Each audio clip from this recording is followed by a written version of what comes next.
یہ انسان کا یہ سوچنا ضروری ہے کہ وہ ایک نہ ایک دن مجھے دنیا سے جانا ہے، اور حقیقت آخرت ہے، دنیا صرف عکس ہے۔ کہ میں نے کئی سال پہلے ممبر سے ایک مثال دی تھی، اخلاقی کہانی تھی کہ انگلینڈ میں ایک بادشاہ تھا، اس کی بیٹی کا ہار بہت قیمتی گم ہو گیا۔ اس نے اعلان کیا کہ جو بھی میری بیٹی کا ہار ڈھونڈ کے لائے گا میں اسے مثلاً 1000 پاؤنڈ انعام دوں گا۔ بہت بڑا انعام تھا اس زمانے۔ تو پورا شہر ڈھونڈنے لگا کہ ہمیں وہ ہار مل جائے، ہم امیر بن جائیں۔ تو ایک فقیر بندہ، غریب بندہ ڈھونڈتے ڈھونڈتے اس کی نگاہ ایک نالی پر پڑی، گندے پانی پر پڑی، نجاست پہ پڑی، اور اس نجاست میں اسے وہ ہار چمکتا ہوا نظر آیا۔ آگے بڑھا، خوش ہوا کہ مجھے تو 1000 پاؤنڈ مل گئے، لیکن ہار تھا گندگی کے اندر، نجاست کے اندر۔ نکالتا تو کیسے نکالتا؟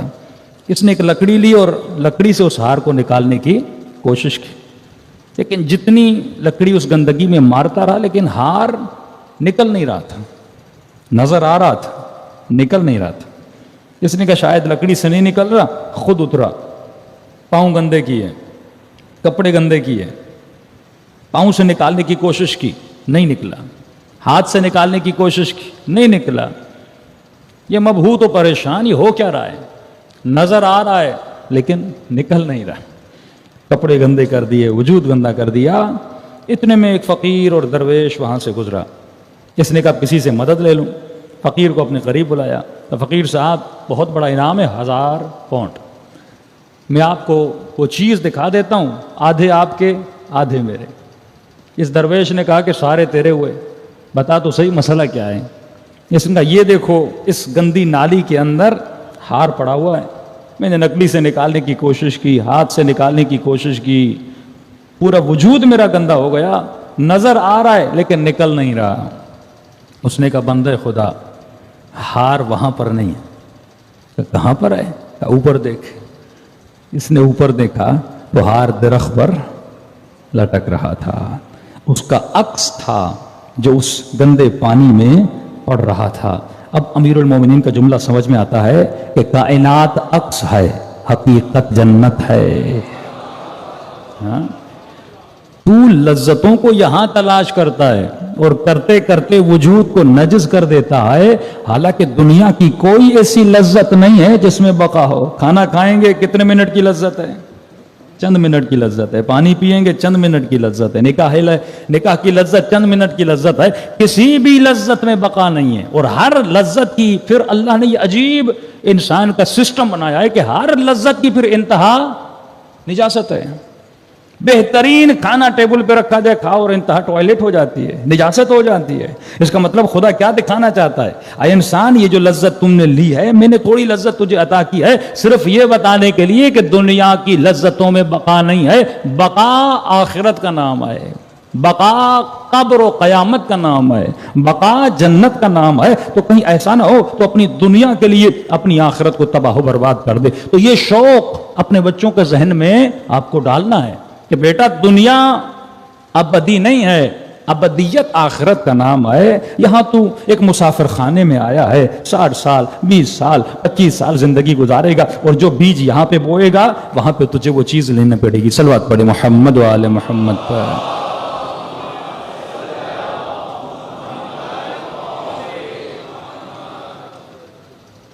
تو پہلی چیز، انسان اپنے دل میں شوق ملاقات خدا کو پیدا کرے۔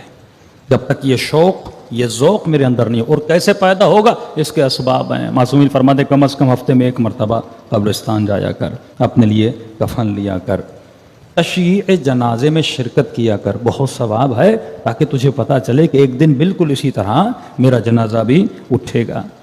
دوسری چیز ہے معرفت النفس حاصل کرنے کے لیے خود نفس امارہ کی معرفت حاصل کرنا، کہ اللہ نے مجھے ایک نفس امارہ دیا ہے، یہ مجھے گمراہ کیسے کرتا ہے؟ جب تک میں اس کو سدھاروں گا نہیں تب تک میرا وجود نہیں سدھرے گا۔ اب آپ کو میں 7 سے 8 پلر بتاتا ہوں کہ جو معرفت النفس کے ستون ہیں۔ اگر یہ ستون میرے مضبوط ہو گئے پوری زندگی میری اچھی گزرے گی. آج اشارہ کرتا ہو جاؤں گا, نیکسٹ ڈے میں اس کی تفصیل. پہلا ستون معرفت النفس کا معصوم فرماتے ہیں حلم ہے. جو معرفت النفس حاصل کرنا چاہتا ہے اس کی انٹری کی شرط یہ ہے کہ اس بندے کو حلیم ہونا چاہیے. مومن حلم کی صفت رکھتا ہے. حلم کا کیا مطلب؟ یہ کبھی بھی فوراً غصے میں نہیں آتا. یہ لوگوں کی برائیوں کا جواب برائیوں سے نہیں دیتا بلکہ احسان سے دیتا ہے. کئی ایسے لوگ تھے جو اس نیت سے آئے تھے اہل بیت کو قتل کریں, لیکن اخلاق علی ابن ابی طالب کو دیکھ کر وہ عاشق علی ابن ابی طالب بن گئے. یعنی آپ تصور کریں اگر امام حسین کا یہ اخلاق نہ ہوتا جو امام نے ہور کے ساتھ رکھا تھا, اور امام کے لشکر میں نہ آتا. یہ اخلاق امام حسین تھا, یہ رفتار امام حسین تھی. جناب زہیر نے منع کر دیا میں نہیں آؤں گا, صاف منع کر دیا. جمانان اہل بیت کو واپس پلٹا دیا. لیکن جب خود جا کے مولا ملتے ہیں, پتہ نہیں امام نے کیا کہا, وہ کون سا اخلاق تھا کہ پھر امام حسین کو اس نے چھوڑا نہیں. وہب کا واقعہ دیکھیں, مسیحی ہے, کرسچن ہے, لیکن اخلاق اہل بیت سے اتنا انسپائر ہوتا ہے وہ اپنی جان تک اہل بیت پہ قربان کر دیتے ہیں. مطلب ہمارے چاہنے والے کا اخلاق یہ جہاں جائے لوگوں کو اپنی طرف اٹریکٹ کرے. یہ نہیں کہ گالیاں دے, یہ نہیں کہ غصے کا جواب غصے سے دے, یہ نہیں کہ بدکاری کا جواب بدکاری سے دے. اس کے وجود میں کیا ہوتا ہے؟ حلم ہوتا ہے. یہ احسان کر کے لوگوں کو اپنی طرف اٹریکٹ کرتا ہے. دوسرا پلر جو معرفت النفس کا وہ ہے علم. فرمایا جو معرفت النفس حاصل, پہلی شرط یہ ہے کہ اس کا اخلاق اچھا نہیں, یہ کبھی بھی معرفت النفس حاصل نہیں کر پائے گا. یہ کبھی بھی اپنے اخلاق کو نہیں بنا پائے گا. یہ کبھی بھی اہل بیت کا قرب حاصل نہیں کر پائے گا اگر اس میں یہ جذبہ نہیں ہے. پہلا جذبہ یہ ہے کہ لوگ کچھ بھی کہیں لیکن تمہارا اخلاق اچھا ہونا چاہیے, تمہاری رفتار اچھی ہونی چاہیے. اب اسی طرح آپ میاں بیوی دیکھ لیں, طلاقیں کیوں ہوتی ہیں؟ کیونکہ حلم نہیں ہے. آج کسی مومن نے کہا مولانا شادیاں بھی جلدی کر رہے ہیں اور طلاق بھی لوگ جلدی لے رہے ہیں. شادی کرنے کی بھی جلدی ہے, پھر 2 سال نہیں گزرتے طلاق لینے کی بڑی جلدی ہے. جس عورت میں حلم نہیں ہے, جس مرد میں حلم نہیں ہے, جس میں تحمل نہیں ہے, ایک دوسرے کے اخلاق کو تحمل نہیں کر سکتے, فوراً جدا ہو جاتے ہیں اور حقدار لعنت پروردگار عالم بن جاتے ہیں. لیکن اگر کسی کی جوان کی زندگی میں حلم ہو, یہ باپ حلیم ہو, یہ بیٹا حلیم ہو, نیاز والی حلیم نہیں ہے, یہ کردار والی حلیم ہے. ہاں وہ حلیم کھانے کے ہم بڑے شوقین ہیں, لیکن یہ حلم ہمارے وجود میں نہیں ہے.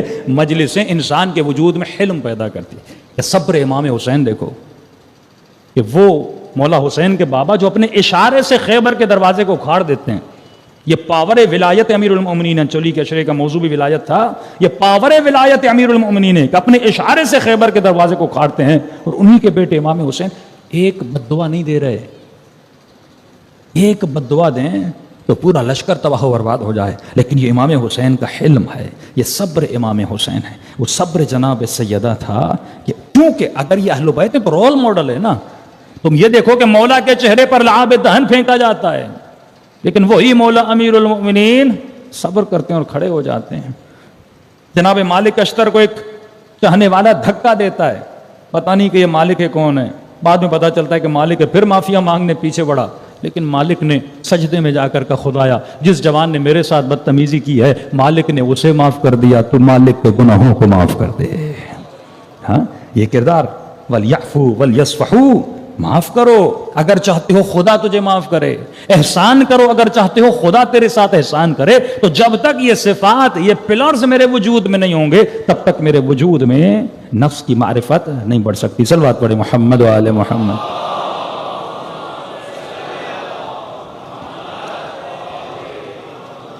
تو یہ کیسے پیدا کرنا, انشاءاللہ اس کی طرف آئیں گے. پہلی چیز حلم, دوسری چیز انسان علم حاصل کرے. حلم کے بعد اگر اس کے وجود میں علم نہیں ہوگا, کہ میں نے کل بتایا تھا بچوں کو پابند کریں, کم از کم ڈیلی 20 پیجز پڑھیں. علم روح کی غذا ہے. روح کو موٹا کرنا, اسے علم دو, علم دو. ڈرامہ دیکھتے ہو, ٹی وی دیکھتے ہو, دوستوں کے ساتھ گپ شپ مارتے ہو, فضول چیزیں تمہارے ذہن میں جا رہی ہیں.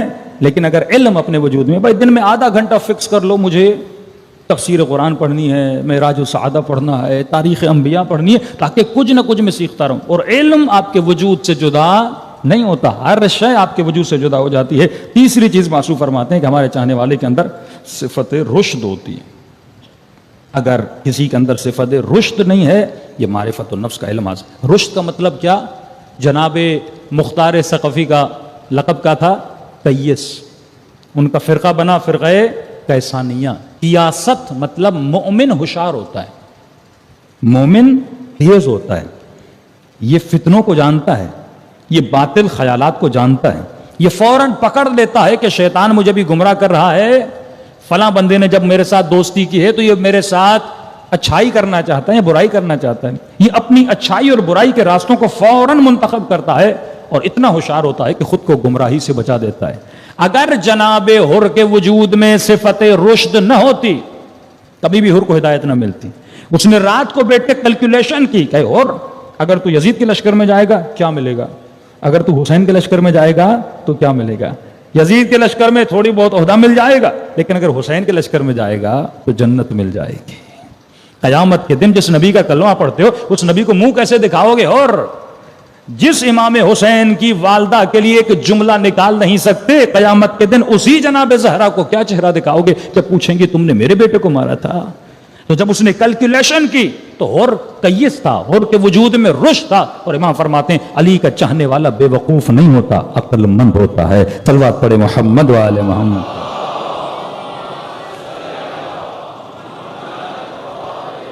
چوتھا پلر معرفت النفس کا، یہ صفات کے پلرز بنتے جائیں گے، نفس آپ کا بلند ہوتا جائے گا، آپ کی روح بلند ہوتی جائے گی۔ چوتھا پلر جو بہت اہم پلر ہے، اس پلر کا نام ہے عفت۔ جس انسان کے وجود میں نفس کی معرفت ہوتی ہے اس کے وجود میں عفت ہوتی ہے۔ اگر عفت نہ ہو تو انسان بے غیرت بن جاتا ہے۔ اور سب سے بڑی ذمہ داری جو آج کے شیطان میڈیا کی ہے وہ یہی ہے کہ جوانوں کے ذہنوں سے عفت کو ختم کر دیا جائے، اس خاتون کے وجود سے عفت کو ختم۔ اور عفت کیسے ختم ہوتی ہے یہ ہم آگے آئیں گے۔ عفت کو ختم کرنے میں سب سے بڑا جو کردار ادا کرتا ہے وہ آپ کا نفس امارہ ہے۔ وہ سب سے پہلے تلاش کرتا ہے کہ آپ کے دل میں کس چیز کی لذت ہے، وہ اس لذت کو آپ کے سامنے کھڑا کرتا ہے اور اس لذت کو حاصل کرنے کے لیے آپ کی عفت کو آپ سے لے لیتا ہے۔ ایک خاتون کو مال چاہیے، دولت چاہیے، وہ اس کو مال دیتا ہے، وہ اسے شہرت دیتا ہے، اس کے نتیجے میں اس کی عفت کو کیا کرتا ہے؟ لے لیتا ہے۔ اس جوان بیٹے کو بڑا گھر چاہیے، بڑی گاڑی چاہیے، دنیا میں اسٹیٹس چاہیے، یہ کیا کرتا ہے؟ کہتا اس کے مقابلے میں اپنی عفت مجھے دے، اپنا حیا مجھے دے، اپنی غیرت مجھے دے، اور گاڑی لے، مال لے، دولت لے۔ تو اسٹیٹس کو بدلتا ہے، یہاں کی چیز کو وہاں رکھتا ہے، وہاں کی چیز کو وہاں رکھتا ہے، اس کی ڈیٹیل میں آئیں گے۔ تو فرمایا سب سے بڑا کام جو شیطان کا ہے معاشرے سے عفت کو ختم کریں۔ اور جب عفت ختم ہو جاتی ہے تو انسان بے حیائی میں چلا جاتا ہے، جب عفت ختم ہو جاتی ہے تو انسان بدبخت بن جاتا ہے۔ تبھی کیا فرمایا انسان یہ جتنے میں نے حیوان خلق کیے ان سے سبق لے۔ اگر میں نے کسی کو نجس بنایا ہے تو نجس کیوں بنا، اس میں بھی میں نے تمہارے لیے درس رکھا ہے۔ کتا اللہ کی مخلوق ہے، نجس ہے، اس کتے میں بھی درس رکھا ہے۔ تو دیکھ کہ کتا اپنے مالک کے ساتھ کبھی بے وفائی نہیں کرتا، جس در کا نمک کھاتا ہے اس در کی نمک حلالی کرتا ہے۔ تو ماں کے پیٹ سے لے کر ابھی تک میں نے تجھے نمک دیا، میں نے تجھے رزق دیا، میں نے تجھے مال دیا، تو کم از کم تیرے اندر ایک نجس حیوان جتنی تو وفا ہونی چاہیے۔ تو انسان ہے، لیکن اگر کسی کے اندر اس کتے جتنی بھی وفا نہیں ہے، قرآن کہتا ہے اولئک کالانعام بل ہم اضل، یہ حیوان سے بدتر ہے۔ حضرت عیسیٰ نے کسی سے پوچھا یہ بتاؤ اگر کوئی تمہارے ساتھ احسان کرے تو کیا کرے گا؟ کہ اللہ کے نبی میں بھی احسان کروں گا۔ کہا یہ تو کتے کی صفت ہے، وہ احسان کے بدلے میں احسان کرتا ہے۔ انسان کا درجہ یہ ہے اگر کوئی تیرے ساتھ احسان نہ کرے تو پھر بھی علی کی طرح اس پر احسان کر۔ یہ درجہ انسانیت ہے، یہ تو صفات حیوان کی صفات ہے۔ خنزیر کو نجس قرار دیا، کیوں؟ کیونکہ اس میں عفت نہیں ہے۔ اگر تو اس کا گوشت کھائے گا تیرے وجود سے بھی عفت ختم ہو جائے گی۔ ویسٹرن ورلڈ میں مرد کی مرد سے شادی ہو رہی ہے، خاتون کی خاتون سے شادی ہو رہی ہے، قوانین پاس کیے جا رہے ہیں گے کے نام سے، لیسبین کے نام سے۔ یہ کیوں؟ عفت ختم کی جا رہی ہے۔ اگر انسان میں شعور ہوتا، عقل ہوتا، آج تک تم نے کبھی دیکھا کتا کتے سے شادی کرے، حیوان حیوان سے شادی کرے؟ لیکن انسان کے وجود سے جب عفت ختم ہو جاتی ہے، یہ خفت کے دروازے میں چلا جاتا ہے، یہ بدبختیوں کے دروازے پہ چلا جاتا ہے۔ معاشرے سے اگر عفت ختم ہو جائے، سب سے بڑی ذمہ داری جب ایک اسٹیٹ کی ہوتی ہے وہ کیا ہوتی ہے کہ اپنے معاشرے میں عفت کو بڑھائے، اپنے کلچر میں عفت کو بڑھائے، اپنی ٹی وی میں عفت کا درس دے۔ کہ میں نے اس دن بعد کی بات، لوگوں نے کہا مولانا آپ نے یہ مثالیں کیوں دیں؟ کہ میں نے کہا اگر آج کسی کو قومی ہیرو بنایا جا رہا ہے تو ایک ایسی خاتون کو جس میں عفت ہی نہیں ہے۔ کیا اس ملک میں ریلیجیس عورتیں کم ہیں جنہوں نے اس ملک کے لیے کچھ کیا ہو، اس ملک کی خواتین کے لیے کچھ کیا ہو، کوئی ایجوکیشنل ورک کیا ہو، لیکن کسے ہیرو بنایا جاتا ہے؟ اس سال نہیں پتا کس کو بنایا گیا، جو ایکٹریسز ہیں، جو بے حیا ہیں، جو بے عفت ہیں، ان کو بنایا جاتا ہے تاکہ یہ آپ کا چھوٹا بچہ ہے نا، آپ کی چھوٹی بچی ٹی وی پہ دیکھے گی، ہاں بھائی آج قومی ہیرو کون بنا؟ ایک بے عفت ترین عورت، ایک بدبخت ترین عورت جس نے پوری زندگی اللہ کی نافرمانی کی، لہذا آپ کے بچے کے لیے وہ ہیرو بن جائے گی نا۔ رول ماڈل بناتے ہیں یہ لوگ، بے عفت ترین لوگوں کو رول ماڈل بناتے ہیں۔ یہ جتنا فیشن خواتین میں آتا ہے، ذرا سوچیں کہ ہم فیشن کن خواتین سے لے رہی ہیں۔ کائنات کی بے عفت ترین عورتیں آپ کے لباس کی ماڈل بن جاتی ہیں، آپ کے میک اپ کی ماڈل بن جاتی ہیں، وہ زندگی کے رول ماڈل بن جاتے ہیں۔ اور یہی مرد سوچے کہ اگر میں جس کو اپنا رول ماڈل بنا رہا ہوں، اب باریک چیزیں اس ممبر سے بیان نہیں کی جاتی، ایون عزاداری میں جو ہم پہنتے ہیں کرتے ہیں سب کچھ آپ دیکھیں ہمارے اسٹائل کن سے ملتے ہیں؟ وہ جو بے عفت ترین لوگ ہیں ہم ان کو کاپی کر رہے ہوتے ہیں۔ یہی تو شیطان کا کام ہے نا، ہم آزاد کرتا ہے وہ نفخات نفاسات، یہ قرآن بتاتا ہے، وہ تمہارے رول ماڈل بناتا ہے تاکہ تو اس کو فالو کرے۔ اور جب معاشرے سے عفت ختم ہو جاتی ہے تو بڑے بھرلے سے لوگ باہر نکلتے ہیں، جلوس نکلتا ہے ان بدبختوں کا۔ ویسٹرن ورلڈ میں یہ باہر جلوس نکالتے ہیں بڑی بے عفتی سے، بے حیائی سے، کہ جو نیچر کے خلاف ہے اس کے باہر آتے ہیں۔ مختلف انہوں نے شیطانی ٹولے بنائے ہوئے ہیں، اور یہاں تک کہ پاکستان کی سینٹ میں ایک بندے نے بل لانا چاہا کہ پاکستان میں بھی ہم گے کا قانون لانا چاہتے ہیں۔ بھائی انہوں نے کہا یہاں نہیں ہو سکتا، کہا نہیں پاس نہ کرو، ہمارا یہ مقصد نہیں کہ تم یہ قانون پاس کرو، کم از کم اس قانون کی قرارداد ایک دفعہ پیش ہو جائے تاکہ لوگوں کے کانوں میں بات جائے اور ان کو عادت ہو جائے کہ ایک دن پاکستان میں یہ بھی ہو سکتا ہے۔ تو جب معاشرہ بے عفت ہو جاتا، اب جب عفت ہی نہیں ہے، اس میں حیا ہی نہیں ہے، تو کیا ہو جاتا ہے؟ یہ کبھی بھی اللہ کی اطاعت نہیں کرے گا۔ یہ وہی عفت تھی جو امام حسین کہ امام زین العابدین 40 سال اکبر پہ اتنا نہیں روئے، قاسم پہ اتنا نہیں روئے، اپنے بابا پہ اتنا نہیں روئے، کہ شہادت تو ہمارا ورثہ ہے نا، لیکن کس چیز پہ رو رہے تھے؟ ماؤں بہنوں کی چادروں پر۔ یہ وہ غم تھا جو امام سجاد کو کیا گیا کہ امام کی دعا کے جملے ہیں، قد سقطت امی، اے کاش میری ماں نے مجھے سخت کر لیا ہوتا، میں وہ بازار کا منظر نہ دیکھتا کہ شرابیوں کے بیچ میں ہماری مائیں بہنیں کھڑی تھیں۔ یہ عفت ہے، یہ عفت ہے جو اہل بیت کے وجود کے اندر تھی، اور ان کی آنکھوں سے خون کے آنسو بہتے تھے۔ تو جس کے اندر عزت نفس نہیں ہے اس کی عفت۔ اور بس اس بھائی کو غیرت نہیں آتی، بہن پردہ کرے نہ کرے، حجاب کرے نہ کرے، کیونکہ اس کی تربیت ایسی ہوئی ہے، ایک ایسی سوسائٹی میں اس کی تربیت ہوئی ہے اس کے اندر عفت کی کوئی ویلیو نہیں رہی۔ اس شوہر کے لیے کوئی ویلیو نہیں ہے میری بیوی چادر پہنتی ہے کہ نہیں پہنتی۔ سنگل بال بھی اگر کسی عورت کا نظر آتا ہے نا، رسول فرماتے میں نے معراج میں دیکھا کہ عورتوں کو بالوں سے لٹکایا گیا ہے، کیونکہ اللہ کی اجازت نہیں ہے عورت سمجھے کہ میرا وجود میرا نہیں ہے، یہ امانت پروردگار عالم ہے، اور اگر اللہ کی امانت ہے تو مجھے قطعاً اس امانت میں خیانت نہیں کرنی۔ اگر کوئی خاتون بتا دے بھائی جناب سیدہ کا حجاب کیا تھا، کم از کم ہم وہ حجاب نہیں کر سکتے تو واجب حجاب تو ہم کر سکتے ہیں۔ یہ جوان پوچھے کہ مولا علی کی غیرت کا معیار کیا تھا، اگر اتنی غیرت تمہارے اندر نہیں ہے تو کم از کم سمپل غیرت تو انسان اپنے وجود میں پیدا کر سکتا ہے۔ تو اگر یہ چیزیں، یہ پلرز انسان کے وجود میں نہ ہو، کبھی بھی وہ معرفت و نفس حاصل نہیں کر سکتا۔ صلوات پڑھے محمد و آل محمد۔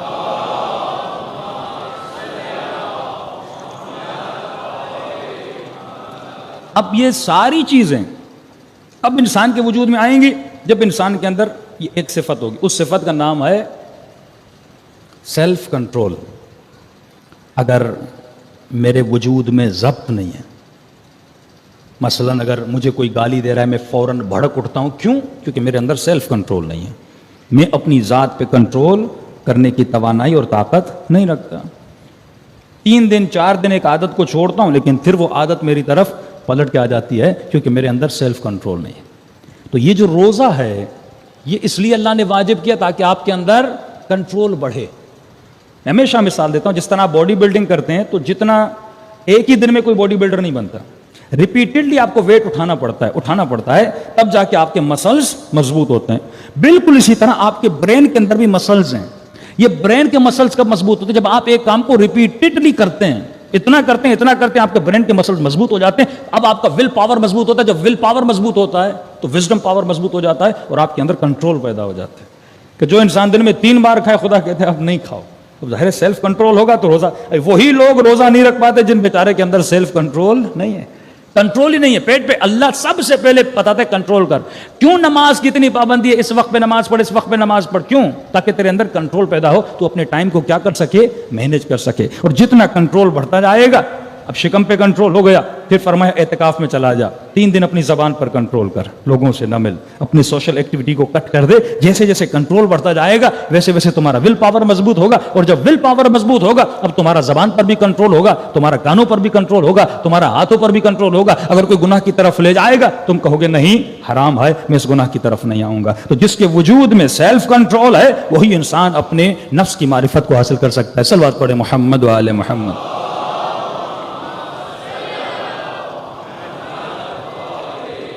اب اس نفس کے خلاف مجھے جنگ کیا لڑنی ہے؟ مولا فرماتے ہیں سب سے بڑا جہاد اور سب سے بڑی کوشش جو انسان کو کرنی ہے وہ اپنے نفس کے خلاف کرنی. کا انسان جو حسرت کھاتا ہے, کاش میں کربلا میں ہوتا جہاد کرتا, میں اصحاب بدر کے ساتھ ہوتا جہاد کرتا, میں اہل بیت کے ساتھ ہوتا اور دشمن سے جہاد کرتا. میرے امام فرماتے ہیں انسان تو ابھی بھی جہاد کر سکتا ہے. وہ جہاد بدن کا جہاد تھا, تو آج بھی چاہے تو اپنے نفس کے ساتھ. سب سے بڑا دشمن, یزید سے بھی بڑا دشمن تیرا نفس ہے. عالم کے اندر بھی ہے, جاہل کے اندر بھی ہے, ہر انسان کے اندر ہے. یہ سب سے بڑا جہاد ہے. اگر تو اسے قتل کر لے تو کوئی کہے مولانا میرا جسم زخمی نہیں ہوا, کچھ نہیں ہوا, مجھے اتنا ثواب مل جائے گا.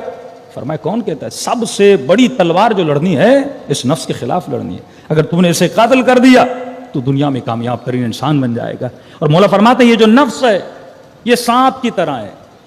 یہ مت سمجھنا کہ تم نے 4 روزے رکھ لیے, 5 نمازیں پڑھ لی, 6 مجلسیں سن لی, 1 سال سے نماز شب پڑھ رہے ہو اور 2 سال سے زیارت عاشورہ پڑھ رہے ہو تو اس کا مطلب نفس مر گیا. فرمایا نہیں, یہ اتنا بدبخت ہے, یہ تھوڑی دیر کے لیے سو جاتا ہے, تجھے دھوکہ دیتا ہے, اب میں چلا گیا, میں نہیں ہوں, پھر اچانک سے تیرے وجود میں بیدار ہو جاتا ہے. تو فرمایا ہمیشہ چوکس رہا کرو. یہ ایک سرکش گھوڑا ہے جسے تمہیں رام کرنا ہے. اور جب یہ رام ہو جاتا ہے, فرماتے ہیں اس کو اپنا تابع دار غلام بنا. امام حسین کو آواز ہے کیا, یا ایھۃ النفس المطمئنہ. جب تو بلند مراتب پہ آتا ہے تو تمہارا نفس مطمئن ہو جاتا ہے. اب جو تو کہتا ہے یہ نفس تیری اتباع کرتا ہے. اس کی بھی ٹریننگ ہے کہ جتنی عبادات اللہ نے واجب کی, مثلا اللہ نے خمس واجب کیا, کیوں واجب کیا؟ صرف اسی لیے کہ وہ دیکھتا ہے کہ تمہارے دل میں جو گرہ لگی ہوئی ہے مال کے ساتھ بندھی تو نہیں ہوئی, وہ تمہیں آزاد کرنا چاہتا ہے. اب ویسٹرن ورلڈ کا کلچر کیا تھا کہ یہ لنڈے میں جتنے کپڑے آتے ہیں, ہمارے اتنے مومنین بزنس بھی کرتے ہیں ادھر ادھر, اب پتہ نہیں ہے کہ شریعت کے اعتبار سے یہ بزنس کتنا صحیح ہے کتنا غلط ہے. وہاں پہ وہ چیریٹی کے طور پہ اپنے جتنے پرانے کپڑے غریب ملکوں میں بھیج دیتے ہیں, یہاں پہ وہ استری شستری کر کے نئے شے کر کے پھر دوسرے ممالک میں بیچتے ہیں. اگر کسی نے چیریٹی کی نیت سے دیا, آپ اس کی خرید و فروخت نہیں کر سکتے. وہ کس کے لیے ہے؟ غریب کے. اب لوگ کر رہے ہیں, لنڈے میں جائے بوٹ بک رہے ہیں, کپڑے بک رہے ہیں سب, اور آپ بھی جا رہے ہیں خریدتے جا رہے ہیں. اگر آپ کو یقین ہے یہ چیریٹی کے کپڑے ہیں, اگر واقعی چیریٹی کے ہیں تو اس کی بزنس کرنا منع ہے. لیکن نہیں, چیریٹی کے نہیں ہیں, پرانے کپڑے ہیں, انہوں نے بیچے ہیں, آپ اس سے بزنس کر سکتے. لیکن سوال یہ کہ یہ جو کلچر ہے یہ ویسٹرن کلچر ہے کہ اپنے جو چیز پرانی ہو گئی وہ غریبوں کو دو. جو کلچر علی بن ابی طالب کا ہے, تنفقون مما تحبون, جو پرانا ہے وہ اللہ کی راہ میں نہیں دو, جو تجھے پسند ہے. ہاں, یہ کردار ہے علی بن ابی طالب. مولا 2 کپڑے لیتے ہیں, ایک اپنے لیے, ایک قمبر کے لیے. درزی نے 2 کپڑے جدا کیے, ایک اعلیٰ کپڑا تھا, ایک تھوڑا سادہ سا تھا. اس نے اعلیٰ مولا کو دیا, جو ہر آدمی کرتا ہے, غلام کے لیے سادی چیز لیتا ہے, اپنے لیے اچھی لیتا ہے. اور جو سادہ تھا وہ قمبر کو دیا. امام نے کہا ایسا کیوں کر رہا ہے؟ جو اچھے والا ہے وہ قمبر کو دے, جو سادہ والا ہے وہ علی کو دے. قمبر نے کہا مولا آپ آقا, آپ مولا, آپ اچھا لباس پہنے. فرمایا قمبر علی بوڑھا ہو چکا ہے, تو جوان ہے, جوانوں پر اچھی چیزیں اچھی لگتی ہیں. ہاں, تو معیاری چیز پہن. فرماتے بیٹا حسن میرا دل کرتا ہے میں کباب کھاؤں. کئی دن ہو گئے علی نے کباب نہیں کھایا, ان کا بھی دل کرتا تھا. ہاں, تو امام حسن نے بڑے دنوں کے بعد بابا کا دل کر رہا ہے، مولا جاتے ہیں کباب بناتے ہیں، گھر میں لاتے ہیں، سفرے پہ رکھتے ہیں، اچانک در پہ فقیر کی آواز آتی ہے کوئی مجھے کھانا دینے والا؟ فرمایا حسن یہی کباب اٹھا اور اسے دے۔ کیا بابا کوئی اور غذا اسے دیتا ہوں، گھر میں اور بھی ہے؟ فرمایا نہیں حسن، جو دل غذا جس غذا کے لیے علی کا دل کر رہا تھا، مطلب یہ مجھے پسند تھا، اب میں وہی دوں گا۔ فرمایا جو فقیر ہے یہ فقیر نہیں ہے، یہ تمہارے رب کا ہاتھ ہے، تو وہ چیز دیا کر جو تجھے پسند ہے۔ فرمایا حسن علی کا پیٹ تو نمک سے بھی بھر جائے گا، لیکن میں وہ چیز دوں گا جو علی کو پسند ہے۔ یہ کردار اہل بیت ہے، لیکن ہمارے پاس وہی ویسٹرن کلچر ہے۔ ہاں بھائی سال کا اینڈ ہو گیا، دیکھو جتنے پرانے کپڑے بیوی نے نکال دیے، بچوں کے نکال دیے، بیٹوں کے نکال دیے، اب وہ بھی تو اچھی بات ہے، لیکن صرف یہ نہ کرو کہ جو چیز پرانی ہے وہ فقیروں کو دو۔ یہ کردار اہل بیت نہیں ہے۔ اور یہ کب ہوتا ہے؟ جتنے بھی واجبات ہیں، وہ خمس ہو، وہ زکوٰۃ ہو، وہ روزہ ہو، یہ تمام تر اس لیے ہیں تاکہ تو اپنے نفس کو مارے اور تمہارے وجود میں اطاعت پروردگار عالم پیدا ہو جائے۔ صلوات پڑھے محمد و آل محمد پر۔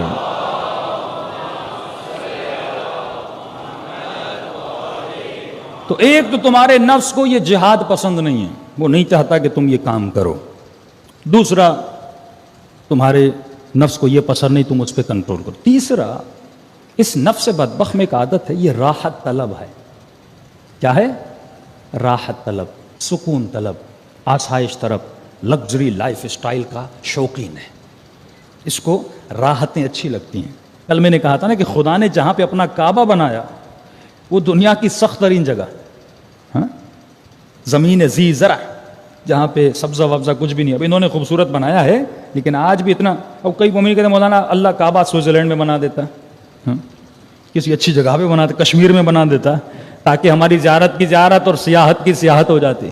لیکن اللہ نے کہاں پہ بنایا؟ کہ سخت ترین زمین، سخت سے سخت ترین گرمی، تاکہ جب تو اللہ کی عبادت کے لیے آئے تو جسم کی راحت کو تلاش نہ کرے۔ ہاں کئی لوگ کربلا کی زیارت کے لیے جاتے ہیں، 5 اسٹار ہوٹلوں میں رہ رہے ہیں، یہ تم نفس کو راضی کر رہے ہو۔ یعنی زیارت حسین پر بھی اگر وجود جا رہا ہے تو نفس کیا کہہ رہا ہے؟ بھائی مجھے 5 اسٹار ہوٹل میں رہنا ہے۔ ایک مرتبہ زندگی میں ہم نے غلطی کر کے قافلہ بنانا چاہا تھا، اور 4-5 لوگ، میں نے کہا اسپریچول جرنی شروع کریں تاکہ یہ 1 مہینہ جو جاتے ہیں ان کو کم از کم میرا جو 7 ایسی کتابیں پڑھا دے پورے قافلے میں۔ تو سب سے پہلے جو مومنین ممبر بن رہے تھے پہلا فون کرے تھے، مولانا ناشتے میں کیا ملے گا، مولانا دوپہر کا کھانا کیا ہوگا۔ میں نے کہا یہ تو پھر ہم گئے تو یہ تو پھر کھانے پہ لڑائی ہوتی رہے گی۔ ہم نے کہا اس کو ہی ختم کر دو، قافلے کو ہی ختم کر دو۔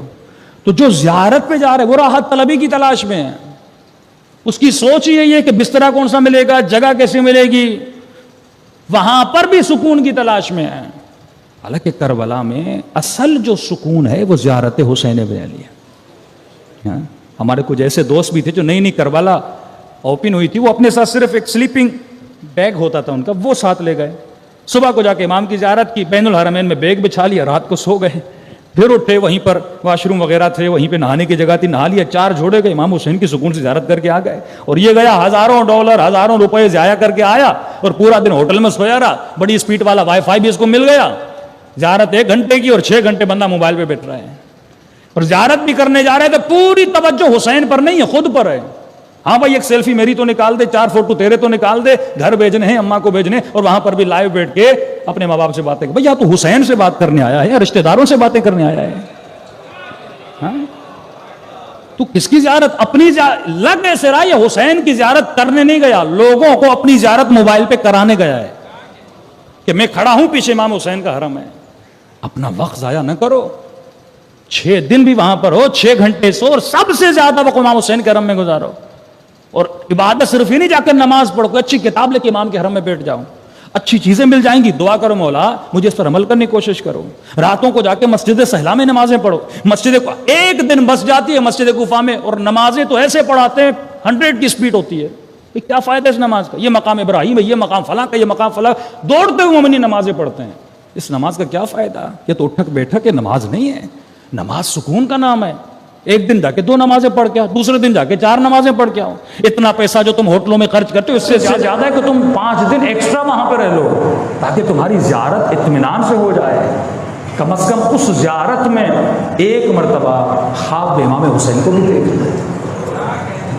اس زیارت میں یہ نیت کر کے جاؤ کہ مجھے امام زمانہ کی زیارت ہو جائے، لیکن یہ نفس بدبخت راحت طلب ہے، یہ لگژری لائف اسٹائل کو حرام نہیں ہے لگژری لائف اسٹائل، لیکن صرف سعی و کوشش اسی لیے کی جائے کہ مجھے اپنی راحت طلبی کو تلاش کرنا ہے، وہ جگہ جہاں پہ مجھے سکون ملے۔ تو جتنا اس نفس کو راحت طلب بناؤ گے یہ بدبخت بنتا جائے گا، لیکن جتنا اس کو سختیوں میں رکھو گے۔ علی ابن ابی طالب کا چاہنے والا پہنچا امام سے ملنے کے لیے، کیا دیکھا مولا کا ایک چھوٹا سا گھر ہے اور مولا بیٹھے ہیں وہیں پہ اپنے دوستوں سے، آنے جانے والوں سے ملاقاتیں کر رہے ہیں۔ اس کو بڑا افسوس ہوا کہ علی جیسا امام، میرا آقا، میرا مولا ایسے چھوٹے سے گھر میں مولا زندگی گزار رہے ہیں، چلا گیا۔ کہتا ہے مجھے بہت دکھ ہوا مولا کی زندگی کو دیکھ کے، اور مجھے خبر ملی کہ مولا خلیفے بنے، ہاں مولا کو خلافت ملی، پوسٹ ملی، حکومت ملی ہے، پاور ملا ہے۔ تو کہتا ہے میں پھر گیا مولا سے ملنے، اب تو مولا کے حالات بہتر ہو گئے ہوں گے۔ اب پھر آیا تو مولا اسی گھر میں بیٹھے۔ میں نے کہا مولا اتنے سال پہلے آیا یہی گھر، اب تو آپ کو حکومت ملی، اب تو آپ کو پاور ملا، پھر بھی اسی گھر میں بیٹھے۔ مولا آپ نے کوئی اچھا گھر نہیں لیا؟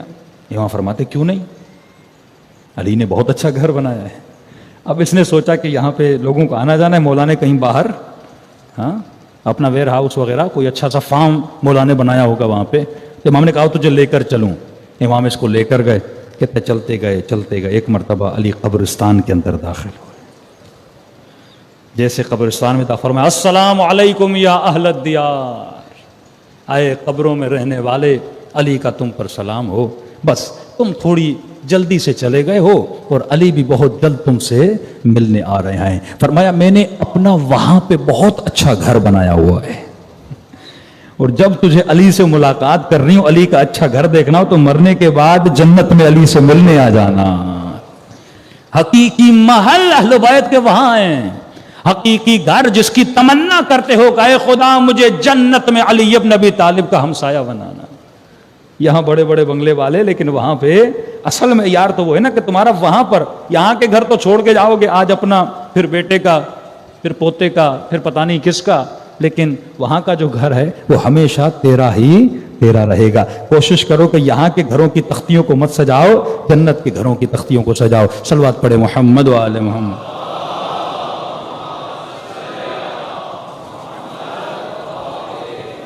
بار دیگر صلوات پڑھے محمد و آل محمد۔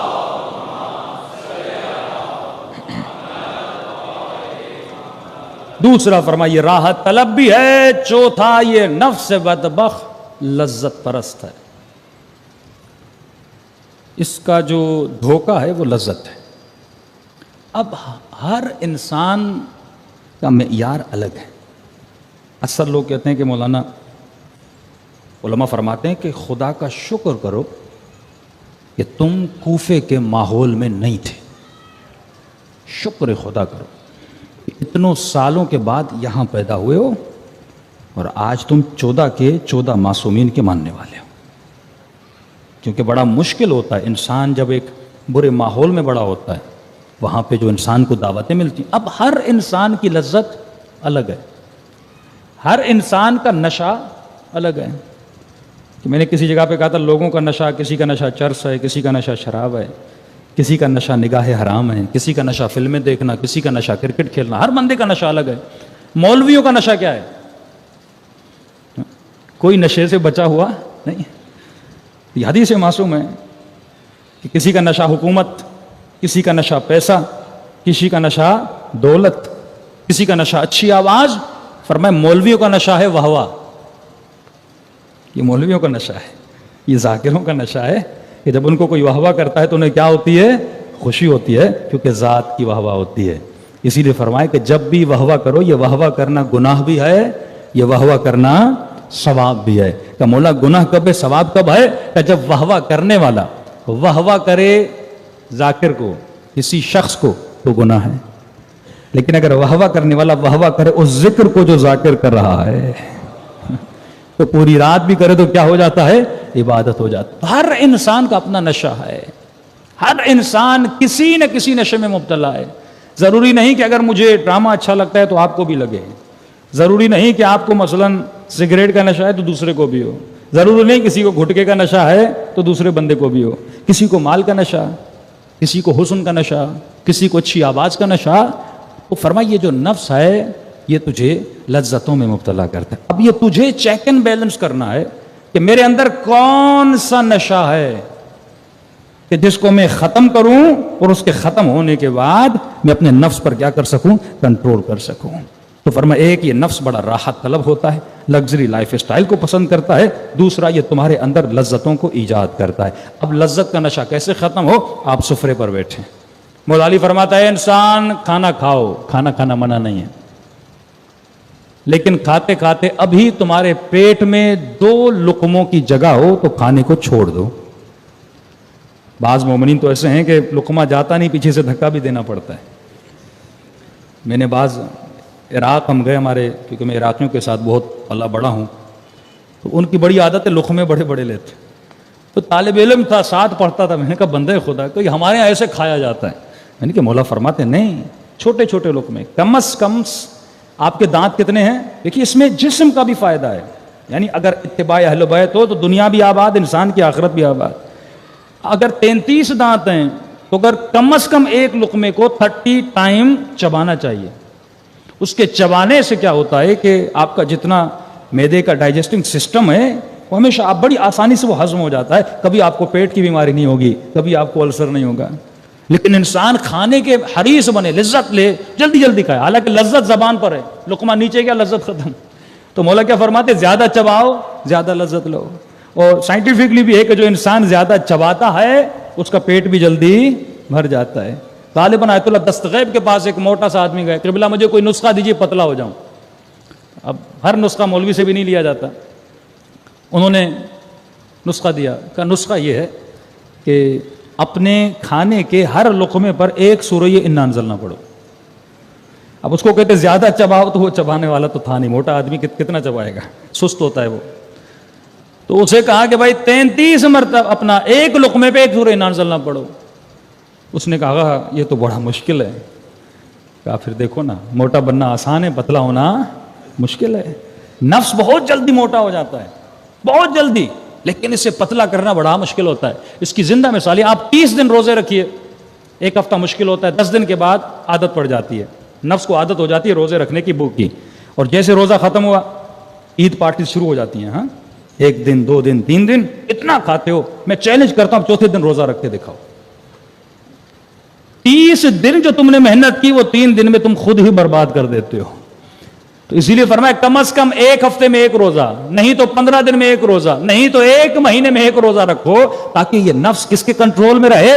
تمہارے کنٹرول میں رہے. ایسا نہ ہو کہ تم مرغی کا غلام بن جائے، ایسا نہ ہو تو مچھلی کا غلام بن جائے. دیکھو سفرے پر جب کھانا آتا ہے، اب آپ کو ایک مرتبہ پتا چلے یہ میرا سب سے پسندیدہ کھانا ہے، اس دن کنٹرول کر کے دکھاؤ نا. کہ مولا کو کباب پسند ہے، فقیر آتے ہیں دے دیتے ہیں، پھر کہتے ہیں علی کا پیٹ تو نمک سے بھی بھر جائے گا. اب کیا یہ کنٹرول، یہ سیلف کنٹرول، کیا میں اپنی لذتوں پہ کنٹرول کر سکتا ہوں؟ کہ میں نے کئی مرتبہ مثال دی کہ رسول خدا گزر رہے ہیں، دیکھا جوان بڑے بڑے پتھر اٹھا رہے ہیں، کہ یا رسول اللہ یہ بہت بڑے بہادر ہیں. نبی فرماتے ان سے بڑا کوئی بزدل کوئی. کہ یا رسول اللہ کیوں؟ فرمایا یہ بتا پتھر کا وزن کتنا ہے؟ کہ پتھر کا وزن 50 کلو 20 کلو 100 کلو بہت وزن ہوگا. فرمایا یہ بتا تمہاری آنکھوں کی جو پلکیں ہیں اس کا وزن کتنا ہے؟ 2 گرام 4 گرام بھی نہیں ہوگا. فرمایا کتنا کمزور ہے وہ جوان، جب نگاہ نامحرم پہ پڑتی ہے اپنی آنکھ بند نہیں کر پاتا.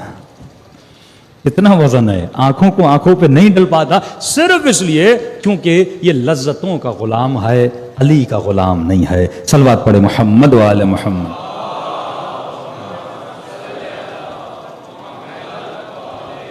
محمد و اجل فرج. تو جب تک انسان اپنی لذت پرس بنے گا تو کبھی بھی علی کی ولایت کے اندر داخل نہیں ہو سکتا. جب تک ڈھونڈے، یہ تمام تر چیزیں آپ ڈھونڈیں کہ میری کمزوری کیا ہے، میری ویک پوائنٹ کیا ہے. وقت بہت جلدی سے گزر رہا ہے. فرمایا ایک چیز معرفت النفس حاصل کرنے سے پہلے عزت نفس کا خیال رکھنا ہے. Self respect. جس انسان میں عزت نفس نہیں ہے وہ انسان گناہ کرتا ہے. جس انسان میں عزت نفس نہیں ہے وہ اہل بیت. تو پہلے اپنی عزت کرنا سیکھ. بچوں کو